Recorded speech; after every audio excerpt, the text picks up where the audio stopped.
Yo, what's going on, snipers, and welcome back to our Winnipeg Jets franchise mode here in NHL 24. So in last episode we had the conference finals against the Anaheim Ducks, and unfortunately they got the best of us this time, which kind of makes sense because they were definitely due for a Stanley Cup win, and they went on to win that Stanley Cup, so congrats to them. But it was a really tough series for our team.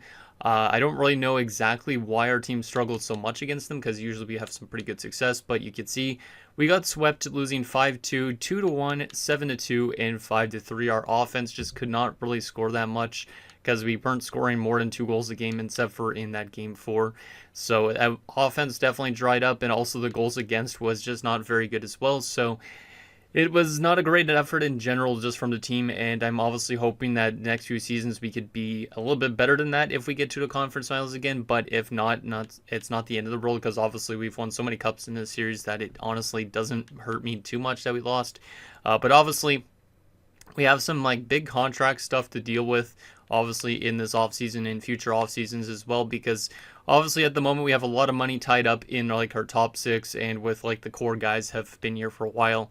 Another important thing is Vandermeer is a UFA within 2 years, so obviously freeing up some money is an important thing for us to do. So likely in this episode we are going to be probably trading away Caden Wilson out of the top 6, just based on the fact that he is the second highest paid player on this team, and that will probably give us enough money for Vandermeer when the time comes to give him an extension. But guys like Goddard also could be moved out beforehand, that type of thing. I would like to hold on to Jaqueezi, Bickle, Irving, and Ekholm, obviously, for most of their careers. Ekholm obviously is still very young, so he's going to definitely be here for a long time. Aiden Irving's getting closer to retirement, so if he retires in the next few years, it'll probably be a substantial loss, but at the same time it will free us up a good chunk of money. Bickle's a free agent, I believe, within a decent amount of years. He's not the worst player in the world, but he's not the best player either. I could honestly move on from him eventually at some point too. And then Jaqueezi is only signed for a few more years as well before he becomes a UFA. So we have some big decisions to make in the next coming years, and it's going to be interesting to see how bad our team falls off from the glory days of winning all those Stanley Cups. I'm hoping that we could kind of maintain it, so we could still get as far as the conference finals or not with our cup finals. But also losing our coach in retirement in that last episode, I think that's going to hurt us a little bit, because obviously our coaching staff has gotten quite old. We lost, what was his name? What was his name again? I can't remember. But anyways, our old head coach who won us so many Stanley Cups and President's Trophies, had a very good win percentage. He decided to retire in last episode. I think it was Vivirios. We have an associate coach who could probably be our head coach this season. The only problem with him as well is he is 65 years old, so there is a chance that he could be retiring soon too, which means maybe Jack Eichel's the future head coach of this team. I don't really know exactly. There will probably be some more coaches we could sign in the offseason, but at least it seems like our coaching staff is definitely dropping off from those good days, and our team is as well a little bit too. So hoping that our team doesn't drop off too much in the standings next season. But anyways, let's get into your guys' comments now and see what you guys have to say about last episode, and we'll get into this offseason and see what kind of things we could do in terms of keeping this team together and also moving out pieces that we need to move out. So the first comment is from Michael Dose, who says, I can't figure out if it's the offense or defense with this team as the issue. I think you need to get some players that fill third line up, possibly second line too, as Irving isn't getting any younger. I admire your loyalty to Irving, but it has to be a point that he is replaced on, move down in lines in the next few years. And yeah, with Aiden Irving, he's probably going to drop down to a third line guy at some point. I don't know about this upcoming season, but he definitely will be out of the top 6 at some point, because he definitely should drop off in the next 1 to 2 seasons. He hasn't really dropped off that much so far. But obviously, yeah, he will be eventually more of a third line guy. If he plays till he's 40 years old, that'd be amazing. But I feel like he's going to be maybe a retirement casualty by 35, 36. So if that happens, like I said, it'll free up some roster space, and money situation-wise, it will help us out a lot. However, obviously, I don't really want to lose Aiden Irving, and I'm not going to be trading him away because of the fact he's been a captain for a long time. He's never scored below 40 goals except for in his rookie season too, so he's been arguably the most consistent player on this roster. So hoping that we can obviously hold on to him until he retires. He's won 5 Stanley Cups as well with this team. Obviously, he missed an entire playoff run before where we won the Stanley Cup, and then last year when we won the Stanley Cup, he actually missed a decent chunk of games as well. So he's still an important piece to this team, and I'm definitely hoping that we could hold on to him till he retires. I think that's probably the plan anyways. Even if he drops down to an 80 overall and he's still making $10 million, I'd rather have that guy on the roster than not on the team. And the last and final comment is from Saturn Otaku. It says, obviously not the way you wanted to go about, but not entirely surprising either. It's time to move on from Vernarski and Hurd, though I'm not sure what you should do about the goalie situation. I can see arguments for both ways, keeping Mills or letting him walk. Definitely not looking for the most solid draft either. You could also you could trade at least one of your first round picks for next year, which is true. So we might trade away one of our first-round picks for a future first, just based on the class not being so good. And then he was also talking about the goalie situation, which is another thing because Mills is a pending RFA. However, he's not really considered a backup. So what I'm probably going to lean towards doing, I'll actually show you guys via the locker room chemistry area, I think it is. Yeah, the morale area. Is something I noticed when I was actually going through this off a video, is if you look at Caden Wilson, who we are probably going to be moving out here, his best locker room chemistry is Mr. Mills. So what I'm thinking about doing is probably packaging both Wilson and Mills to a team that both need them, and that way both those two guys stick together their entire careers, because obviously if we trade away Wilson and we keep on to Mills, he's going to lose morale because Wilson left the team.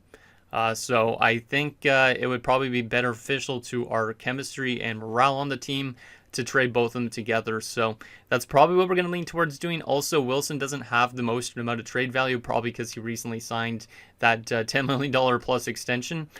So he does not have a whole lot of value. Mills will add a little bit more value to whatever trade we make, and then maybe we could get ourselves a decent draft pick for next season, because you can see Mills has a little chunk of value. It's not the most insane value in the world. Berkvist still has more value, and I'd rather hold on to him because he's an 89 and he's only 1 year older. I can't see Mills being an 89 at the same age, or 90 plus. And then if we go to Wilson, you can see his value is kind of like a normal top 6 forward. He is only an 86 at 30. So he doesn't have the most insane value. But you look in general at like our forward group, there's a lot of guys that have more value than Mr. Wilson. So Ekholm, Jacquezie, Irving, Bickle, Walter has more value. So Wilson's kind of like one of the odd men out on that sense. Also, guys like Blunden are pretty much right where Wilson is value-wise. So those guys could easily replace Wilson as well. So that's what we're going to be leaning towards doing, is trading Wilson and Mills together and seeing what we could get for them. I'm going to try and get a future first-round pick at least for them. And that way we could draft some maybe good more players in the next few years to replace players on our defensive core, offensive core, that type of thing. So anyways, there's that. Let's get into this draft and see what we could do in terms of a deal at the draft, and see if we can find a team that it has need for both Wilson and Mills. I don't know if we'll get actually an offer thrown to us, but we'll see. So Mills and Wilson. Let's go find trade and see if there's anything out there. No, nothing's going to get thrown to us. So we are going to have to make a deal on our own and then see if there's a team that would take on both contracts. Because obviously with Mills being a pending RFA, they'll have to pay the man some big money. And if Wilson wants to get moved in the same deal, there has to be a team that is cap compliant for both of them, so to speak. So if we add Mills and if we add Wilson, is there a team that has interest in both? The Buffalo Sabres, which I don't really want to do because Buffalo's been a great team in the series, so that's kind of like giving them a chance at another Stanley Cup. Any other teams have interest in both? The Florida Panthers, that's not as bad, because I think Florida hasn't been super good as of late. Florida might be the play here. New Jersey as well has interest in both. I haven't seen New Jersey get super far in a while, I think. Okay, so we have a couple teams interested in both. The Sharks, but they're well over the salary cap, so that doesn't really make much logical sense. The Toronto Maple Leafs also have interest. I haven't seen them be good in a while. And I think I was actually looking at them beforehand that they might actually need both these type of players. Yeah, Toronto needs a goalie, so it would make sense for Mills because he would be the starting goaltender there in Toronto. So makes sense on that standpoint. And from a right-wing perspective, Wilson would be the best right-winger on the Toronto Maple Leafs. And he would already be locked up, so they wouldn't have to necessarily bring back Quinn if they want to. Yeah, I think trading him to Toronto is what I'm going to do. I don't like the Leafs, obviously, but I think this could be a move that works out for our team. And we will take a 2040 first-round pick, and maybe I could add some extra stuff to this. They do have multiple seconds. Well, actually, a lot of second-round picks for next year. So can I take one of your seconds as well? So they get the rights to Mills, and they get a great top six forward in Wilson. I don't know if Wilson will do as good in Toronto, but let's see if this will work. This might be a little bit lopsided, but I'll see if it works. And that's rejected. Too far off. Okay, so what if I don't take that second? What if I take a third-round pick instead? As long as I'm getting some extra picks here. Isn't sufficient at all. I might have to just take the first. What about just the first-round pick? That's rejected. Okay, maybe I'll have to add a pick of my own, which I'm okay with doing. We do have multiple third-rounders of our own this year, so let's give them Arizona's third-round pick in this deal as well. Too far off. Damn, man. Thought this would be a little bit easier. We do have multiple six, so let's throw in a sixth-round pick as well. And, of course, the first overall pick has been made. Will Armstrong, I think his name was. Warren Armstrong, going to the Edmonton Oilers. That's a nice pickup for them. I hate that I get interrupted during these trade offers. Come on, Toronto. Let's try and work for that future first. I know you're kind of rebuilding, but we're giving you a good piece that shouldn't have you finish in the bottom of the league, so to speak.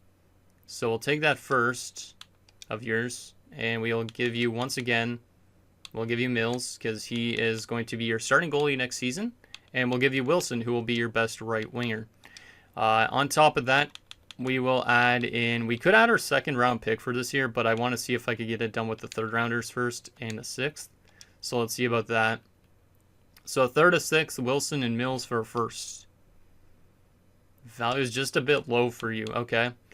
What if I change that sixth for my fifth rounder, since we already have two sixths anyways?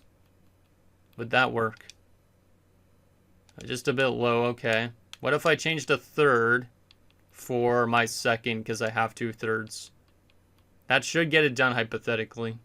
Let me just safety net this a little bit here and see if I can get a future third round or fourth round pick for next year as well on top of this.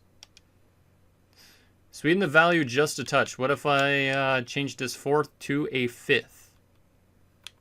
What if I change it to a fifth? That should get it done, hypothetically. So Mills, Wilson, and a second-round pick for a first-rounder next year. Unprotected, obviously, and a fifth-round pick. And that's still a bit low. Okay, what about a sixth-round pick? I am willing to take a sixth-round pick. It could be a low lead randomly, so let's try this again. Mills, Wilson, and a second for a first and a sixth. Still a bit low. What if I get rid of the sixth and put a seventh? Or am I just going to have to take the first round pick by itself? Trying to see if I could get something extra on top of this. Just a bit low. What if I get rid of the seventh? What if I get rid of the seventh? That's accepted. Okay, so we get a first round pick. We get rid of Mills, which kind of sucks in a sense, but obviously he wasn't going to be a starting goalie here. And we also get rid of Caden Wilson's contract. So that's a pretty big blockbuster trade. That first round pick could be a lottery pick. It also could help the Leafs get into the playoffs, which means it might not be that good. But obviously, we needed to free up some cap space for the next few years. So getting rid of Caden Wilson makes a lot of sense. But now you can see with Toronto, they have themselves a young starting goaltender that they could obviously sign to a good contract in the offseason. And then they also brought in Wilson, which will help them out on that right wing side of things. So I think that's a good move. It says that Wilson is now on their block, which is kind of weird considering they actually had interest in him. I hope that they end up holding on to him, because if he gets dealt again, I'll look like I just made a kind of a cheap move, but I think that made a lot of sense from their standpoint as well. Okay, and we have two first-round picks this year, so let's just get through Dallas's pick here at number 2. They take Duras, who is the offensive defenseman. I believe, the Chechen defenseman. So there is Jakub Duras. But I was thinking about trading away one of our first for next year, just based on what Saturn Otaku was mentioning. So if we go look at our draft picks, we could probably trade away our own first round pick this year. But would there be a team that would give me a first for next year for it? Probably not. We might have to add some prospect to it. But let's see what we could get for our 30th overall pick. Giordano, 2/3, second and a fourth. That's an open block. I don't know if there's going to be an easy way of getting a first for next year for a first round pick this year, because this year's class is pretty bad. That's the only reason why I would trade these first round picks. So 30th overall, who wants it? Not trading it to Buffalo. Chicago, I would be okay with trading it, even though Chicago has been good. Actually, maybe not. Trying to think if they would drop off. They actually have some good players on their block, so maybe they wouldn't mind, or maybe they would fall off. Yeah, next year's first has a little bit more value. So if we get rid of 30th overall selection, I give you also 89th overall this year. And what prospects do you have interest in? These guys have like barely any value. What about offensively or forward-wise, defensively? Who would I move from here? Quint is a decent defensive prospect of ours. Prosser's probably not going to pan out, to be honest. It's a 73 at 21. Yeah, let's give them Prosser. So this should hypothetically easily work, my guess. So 30th, 89th, and a top 6 forward prospect that I don't think is going to pan out on our roster for a future unprotected first round pick. And that is rejected. Okay, so what if I added in another pick for this year? We have multiple 6th rounders. Let's give you 190th as well. What if I gave you both 6th round picks? I could easily give up a higher pick too if need be, but... Okay, so they don't like the 6th rounders, really think. So if I change that to a 4th rounder this year? That's rejected. Okay, what if I change that 4th rounder to my other 3rd round pick? So 2 3rd rounders, Prosser, and a 1st. This is a little bit tough to negotiate with Chicago. Okay. What if I gave you that 3rd and a 4th? Would this work? Not that easy to trade with Chicago for a future first, it seems like. Okay, the next team is willing to make their selection here, so let's get back to this. But, it might be really tough to trade for a first for next year, unless we're giving up more roster players. So Bang is the 3rd overall pick. He goes to New Jersey. Looking pretty solid. Mads Bang. Let's see if I could try and make some moves here for that future first. There might be another team that would be willing to do something like that, though. So... aside from the Chicago Blackhawks, the Columbus Blue Jackets might be willing to make a move. Let's see. Ooh, that first has a lot of value on it, though. Yeah, I don't think I'm going to be able to get something of that high of value. What about the Dallas Stars? That looks like it has less value, maybe. What could I give them? Let's see. I'll give you both 3rd round picks. Those don't actually have a lot of value, though, to them, to be honest. But I'll give you both 3rd round picks. And do you have any prospects that you like? They have a lot of interest in a lot of the medium league guys, of course, but I don't really want to move any of those dudes yet. McDermott's a decent prospect. Do I think he's going to pan out? Was a late 1st round pick. He looks pretty decent on paper, but 69 and 19. That's a tough one to tell if he's going to pan out. Kopecky, I want to hold on to. Trying to think of the smart move. Let's try and give them Prosser as well. And so Prosser 2 3rds and a 1st. They don't like that offer either. I think they think that Prosser's not going to pan out just like I do. So, McDermott would make somewhat sense because we do have a lot of left wingers at the moment. Yeah, I might honestly give away Reginald McDermott here. Good value on him. Let's get rid of our current 3rd. That could potentially work. A 1st, a 3rd, and Reginald McDermott for a 1st rounder next year. That's rejected still. Yeah, I don't think I'm going to trade for a future first with this draft. I know it's a bad draft anyways, but I just don't think I'm going to be able to get a future first for a first currently because this draft class has like low value to it. So I think we're just going to keep that out of it. At least we have the Leafs 1st rounder for next year because of our one trade. But let's take a look at the rest of this top 5. Columbus takes Petrov, 76, medium elite. And then McKinley goes to the Avs. Okay, let's simulate to our pick at 21. This is our pick from the New York Rangers. Let's see if we could get some good defensive prospects, because I think that's what we kind of need the most at the moment. So Caleb Rizzi. There's also Steven Wheel, who actually doesn't look too bad. But is he a top 6 defenseman? Yeah, I don't really like the looks of this draft class, to be honest. Like, I wish I could trade away these picks, but I can't. There's also a top 6 forward, power forward, but I should be able to get him with the next pick. So I'm probably leaning towards a defender, because there's 5 defenders supposed to go around this point. The question is, which one is the best of the bunch? Mike Fawcett might be decent. Yeah, I might be leaning towards Fawcett here. Just because Wheel could be a top 6. Rizzi we have no idea about, so it's a major risk. For forwards, Terracouta's decent maybe, but I think I'm going to go with Mike Fawcett here. He is 20 years old, which is kind of a risk, though. I didn't even realize that. A first rounder that's 20 years old. I mean, we could use guys that make an impact. He is only 3 years out, too. He's 5'9", 183, so he's probably an offensive defenseman, which I kind of like offensive defenseman. And then we have a replacement maybe for Goddard if Goddard leaves the team in the next few years. So I think we're going to take Mike Fawcett. Even though he's an overager, let's take him.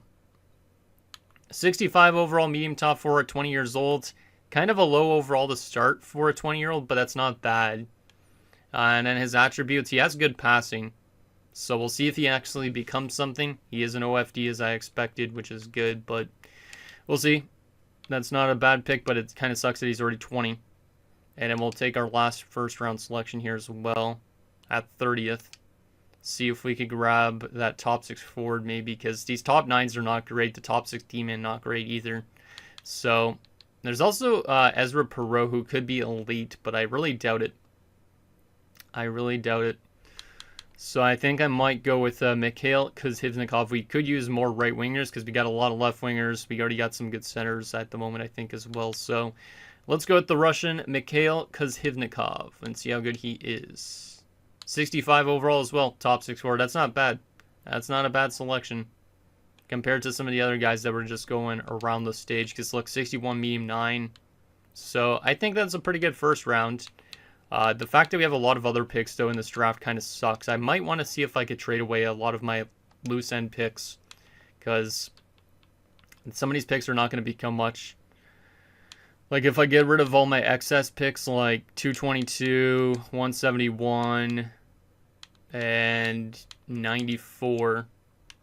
Who wants to take these picks on? Anaheim, but I don't want to deal with them. I want to deal with teams that aren't really the best. Calgary. Can you give me a future second rounder? Probably not. Maybe you could give me a second rounder for next year. Let's do that. Second for a third, a sixth, and a seventh. Perfect. Okay, we got rid of some of our extra picks. That's good. Which means now we just have a pick in every single round. And next year we have 3 first-round picks, because I forgot we have Carolina's first as well. That could be interesting. So 3 first-round picks. We also have 3 second-rounders for next year. So we're loading up for next year's draft. Hopefully next year's draft is much better than this one. Let's sim to our next pick at 89. Because we do not have a second-round pick because we dealt it away, obviously, in that first trade. Yikes. Yeah, this class is looking pretty bad, so I'm going to have to take a chance that some of these guys are low elite. So, Gilbert Delorme, welcome aboard. Low 4. 58 overall as well. Yikes. Yeah, this draft class is probably going to be one of the least significant ones in this entire series. 4th round now. I'm just going to pretty much fly through these selections. Oscar Davidson, medium 4. He is 19 years old, but he could be medium 4. Or he is guaranteed medium 4. There's also Harold Rabbit, who could be low elite, but I doubt it. So let's go for the overager defenseman. Hope that he pans out. 52 at 19 is not very good, so he's probably going to become more of an AHL defenseman. But still, I'll take the potential over anything else. Our next pick here, Walter Hill, low 6, low 9, and Wyatt Ollie, Yeah, this class is not looking great. There is some goalies supposed to go. I mean, I don't think I really need too much more goalie prospects, but We could easily take a chance that one of these guys is a starter. This guy might have a high overall. 4 years out at 18 is not really that bad.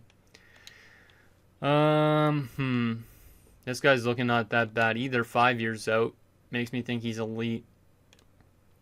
But he could be also a starter that's got a low overall. Let's take a chance on who has the best attributes, probably. Xavier Ness, I think. Yeah, Xavier Ness looks like he's probably the best of the bunch. So, Xavier Ness, welcome to Winnipeg.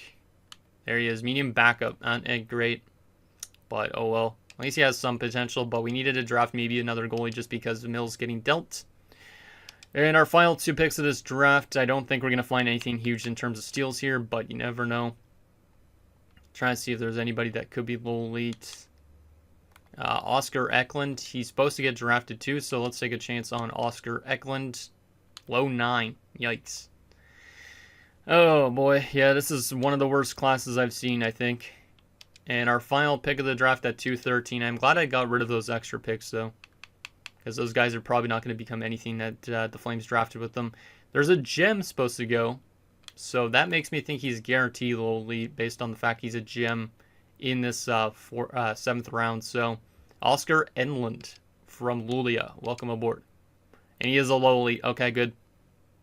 So at least we got a decent steal there to help out our defense for the future. And yeah, in general, that was not a great draft class, but at least we made a nice little trade. We do draft Fawcett the Overager because Hivnikov's not bad. Afterwards, pretty much a lot of crapshoot players. We drafted an O Eklund and an O Enlund, which is kind of funny. So there is our draft.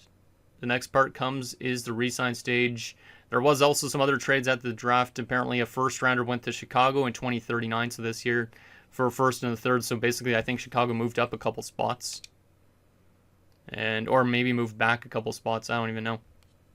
Okay, Resign stage. How much money do we got to resign our players? We do got to get back this AHL head coach, so we'll do that. Because the AHL team actually made the playoffs this year, so shout out to the AHL team. But we'll obviously have to look at some head coaches in the next episode. We do need to re-sign a bunch of scouts too. Not a surprise. These scouts have done a wonderful job in terms of finding us good players over the years. So once some of them start to retire, we're definitely going to need to find some good replacements. Wisniewski. There's a lot more on the bottom of this list, I think. Snyder. What else we got here? Nikolishin. And I think, yeah, Yaroslav Halak still. It's kind of funny. There we go. In terms of the scouts. Okay, how much money do we got to spend in terms of our re-sign stage? $16 million. See, if we would have held on to Wilson and not moved him out, we would be down to $6 million in cap space. Which is not a lot of money at all to deal with. So if we go to unsigned first, actually not unsigned. Let's go to RFAs to start off with. We're just going to pretty much qualify all these young guys because actually I could give them two-way deals. Like Baker. Yeah. Might as well give some of them two-way contracts because they're cheap. And that way we don't have to deal with any crazy contract stuff. In terms of goalies, Biggs, I guess you could get a one-year deal as well. He doesn't seem like he's growing much. In terms of UFAs, actually I want to go to unsigned first because I know that there was one guy to sign, I think. Actually, no, he might be in the UFA stage because he was an American prospect.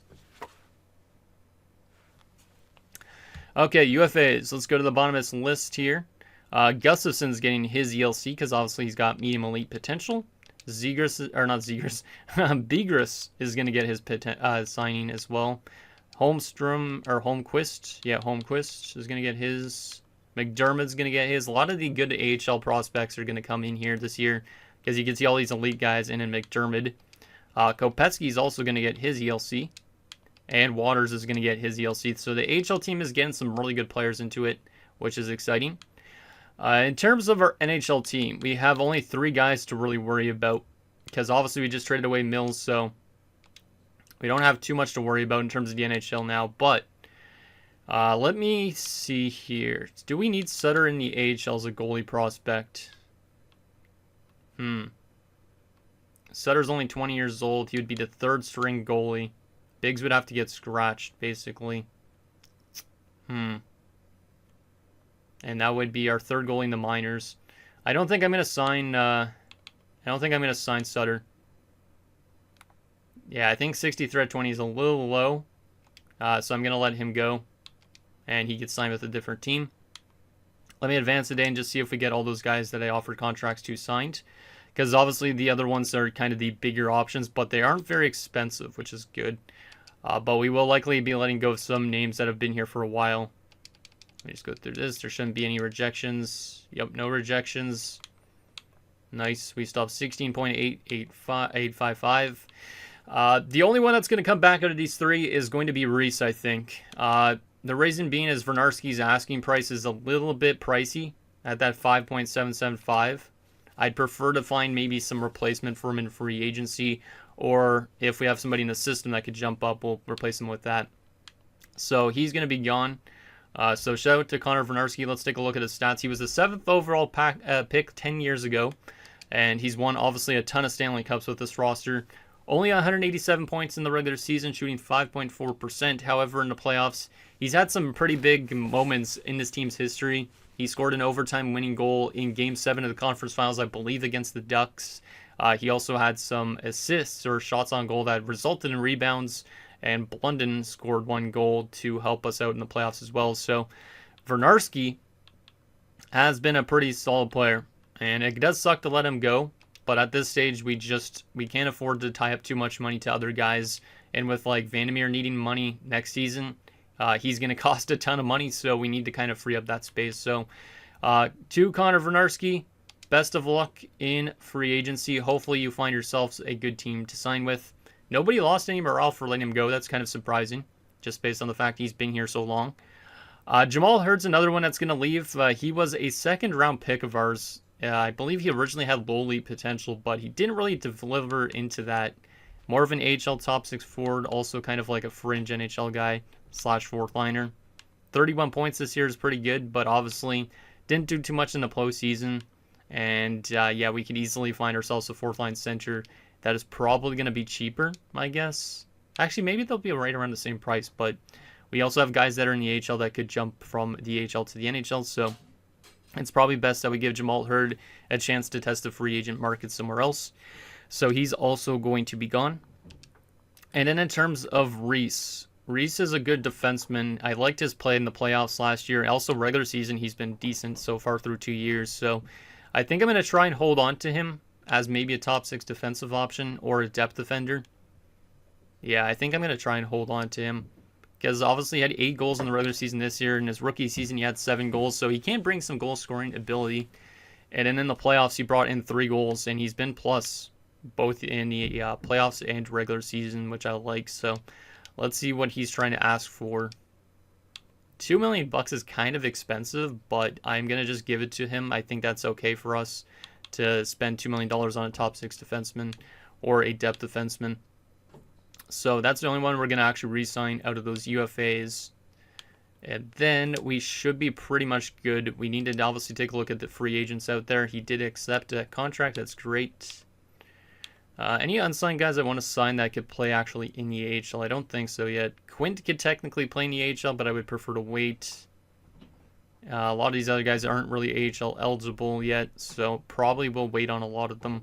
Like Heinonen is 20 years old already, but he's a really low overall for a 20-year-old. And then Edlund is also pretty low overall as a 19-year-old. Eklund is not really got any potential, so probably leave those guys unsigned for now.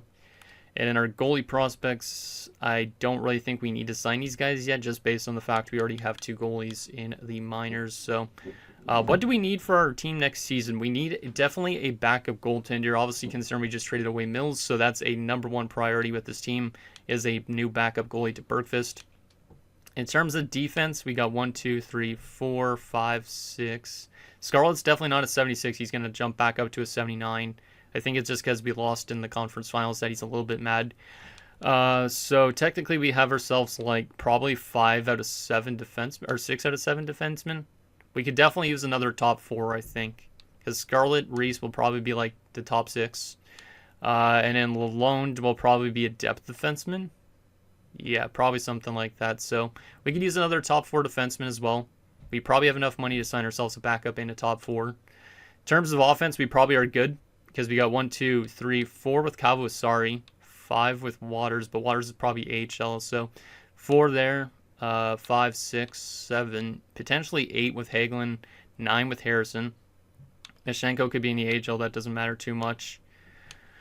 Reason also could be in the NHL, so I think we're probably good on the forward department. We don't have a 4th-line center, however, I believe Harrison could win faceoffs, I saw. Yeah, Harrison could win faceoffs, so he could easily be a 4th-line center if we really want to. So I think the thing we need most, probably, going into next season is a top 4 defenseman and a backup goaltender. So let's take a look and see what's available in terms of free agents this year, as well as the trading block in case we want to make any more trades to help us out instead, because obviously we want to try and go for another Stanley Cup while we still have a lot of these guys under contract. Alright, so let's see what we got in terms of free agents. So is there any good backup goalie options potentially out there? Let's go UFA only because I don't usually do offer sheets. So in terms of goaltenders, Lacerte, who just won the Vezina, is a free agent, but obviously we're not looking for starters. For backups, we're looking at probably like Sebastian Cossa, who's not really that great. There's Demers, who's 27. I don't think this guy's played much in the NHL. Yeah, he hasn't. He's played 28 games, not the best regular season stats, and has never played in the NHL playoffs, so I don't know about him. There's also Carter Steves, who has been not that great regular season-wise. Played a little bit of playoffs in the NHL, but it was very bad in his one game. There's also Bohinski, so all these guys are like 27 years old. Bohinski actually had a really good season as a backup in the Ottawa Senators organization, as well as he had a starting role against in Philadelphia a couple of years ago too. Okay. Bohinski might be my favorite right now as the backup option, just based on his last season, because he should do good in with us too if Ottawa was good last year. And his playoff numbers have been pretty consistent too. Actually, yeah, they've been pretty consistent. I'd say 3 out of 5 good years. So I think Jim Bohinski might be my favorite as the backup for our team next season. Let me guys think on that situation. And in terms of a top 4 defenseman, well, Blum is definitely the best defenseman out there. However, that would cap constrain us quite a bit. I'm kind of looking for somebody that more would be on like a 1 or 2 year deal at most. Like Anisimov is an 81, wanting $6 million, which is a lot of money.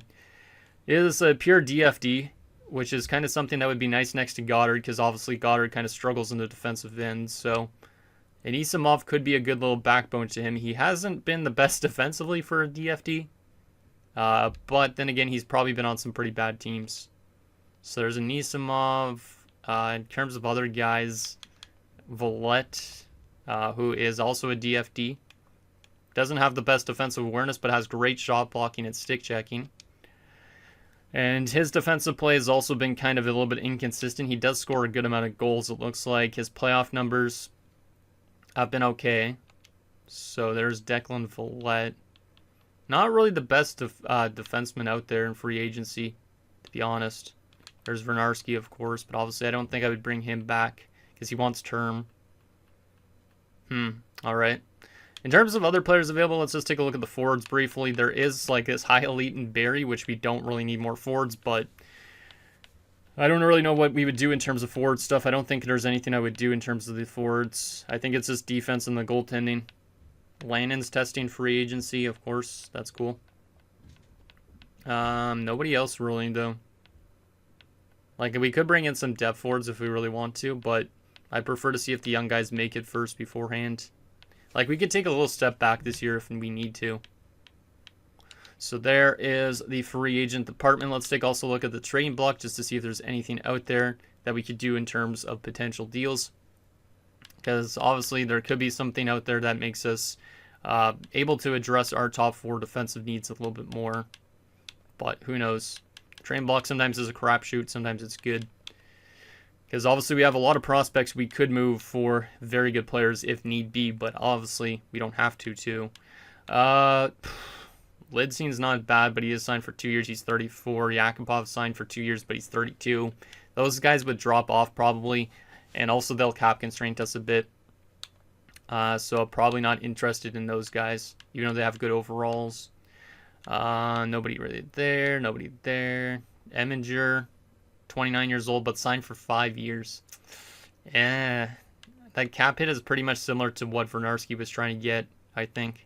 So I probably would have held on to Vernarski if I would have brought that guy in. Ty Nelson, Matt Taychuk, not really that great. Lampkin, not really anything, more of a depth defenseman. Minnesota has our former defenseman Louis Varr on the block, and he's getting paid $7.295 in Minnesota. What the heck? That's a lot more money than I expected. And he only played 20 games this season, too. Damn, okay, they must have used him as like a depth defenseman. And they're paying him like $7.3 million, basically. That's kind of strange. The Montreal Canadiens have nothing on the block. Same with Nashville, New Jersey. Marquez is a forward. No defenders there. The Rangers have nothing. Ottawa has nothing. Philadelphia has a goalie. That's a backup. That's only signed for 1 year. If we wanted to bring in a backup that's on the block, we could do this instead of signing a goalie. Maximus Nash has been on a good Philadelphia Flyers team the last 2 years. Has won a lot of games. He also played for a good Vegas Golden Knights team. Actually, not really good, I guess, if his record was that bad. But looks like he has been decent at times. I don't really like his save percentage during the regular season and goals against. He only has one career shutout as well through 170 games. His playoff numbers have been really good, though, actually.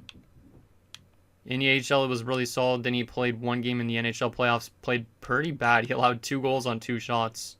And then in 2039, he played 2 games and posted really good numbers. So I don't know if he would be the type of guy to bring in. He is also getting paid $4.695, which is a bit expensive for a guy that uses a backup. The Penguins don't really have anything available. The San Jose Sharks have some veteran forwards. Wait, who is that Kabanov guy again? Not really needed. Okay. Seattle has Raffle on the block. Ooh. And he's an enforcer, a low-lead enforcer. That's something you don't really see that often. Was the 207th overall pick. He's actually listed as a top 4 defenseman as well at 24 years old. Is quite aggressive, but not the most aggressive enforcer you'd ever see. Can score goals. He's barely played in the playoffs, but that would be interesting kind of to bring in an enforcer. Does fit our top 4 as of right now, but that's as of the old head coach that retired. Yeah, Caleb Raffle could be intriguing to trade for his contract. He is getting paid for 3 years, which kind of sucks, but we could easily try and move him out again. He doesn't have a lot of value, but that's kind of an intriguing player because obviously we don't really have a face puncher on the team.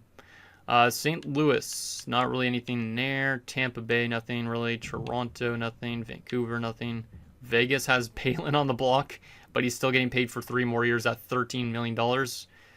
I like Dennis Palin when he's here, but that is a lot of money for a guy that's not really doing too much. Yeah, and it's only been 3 years since he left our team as well. He has not played in the playoffs since. And then Washington has nothing. Okay. So there is that.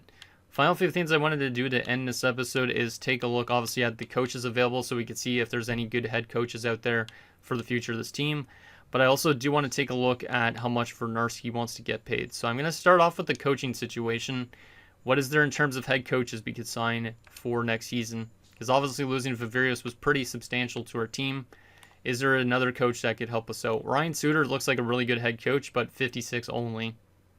We lean towards somebody more closer to the 60s. Somebody like Byers could be decent. Yeah, Byers could be decent. He is already 63, though, so he could be retiring soon, too. Another 62 in Yonkman, who's 65 already as well. Cooper Krause, who's 61. We could always wait till the start of next season to sign ourselves a head coach that has good scheme fit.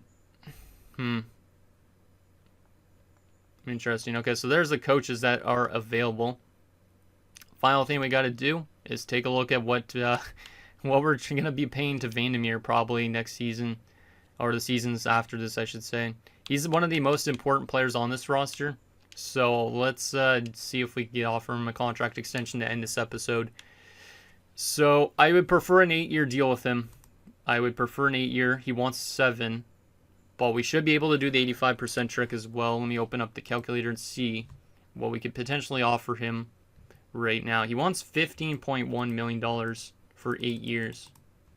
So if we times that by 8.85, you're looking at maybe being able to get him on a 12.83 deal, which something like that, 12.85 should get it done.